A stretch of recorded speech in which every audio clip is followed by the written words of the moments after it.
বসন্তের আগমনে সিরাজগঞ্জ সহ দেশের বিভিন্ন স্থানে ফুলের দোকানে দেখা গেছে ক্রেতাদের ভিড়। লাল গোলাপ, গাঁদা, রজনীগন্ধা আর নানা রঙের ফুলে সাজানো দোকানগুলো। শুধু তরুণ তরুণী নয়, পরিবার নিয়েও অনেকে বের হয়েছেন ঘুরতে।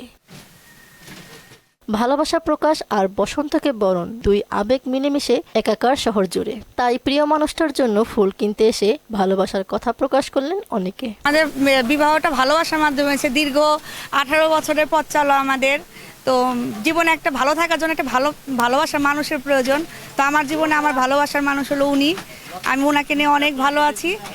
আমি সারা জীবন ওনাকে নিয়ে খুব ভালো থাকতে চাই। পয়লা ফাল্গুন উপলক্ষে আমার মা, আমার বোন, আমার খালামণি ওদের সবাইকে নিয়ে ঘুরতে এসেছি। আজকে যে আমি এই ফুলের তোড়া নিয়ে যাচ্ছি, এটা টুকু ভাই এবং আমার ভাবি দুইজনের জন্য।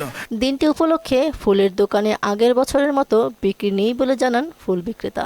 আজকে পয়লা ফাল্গুন, নদীর ধারে গেলে আপনি বুঝতে পারবেন কি পরিমাণ বিক্রি হয়েছে কি বিক্রি হয় নাই।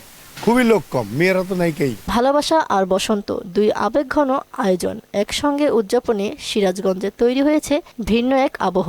ফুলের রং আর সম্পর্কের উষ্ণতায় দিনটি হয়ে উঠেছে বিশেষ। মাহমুদা আক্তার, মোহনা সংবাদ।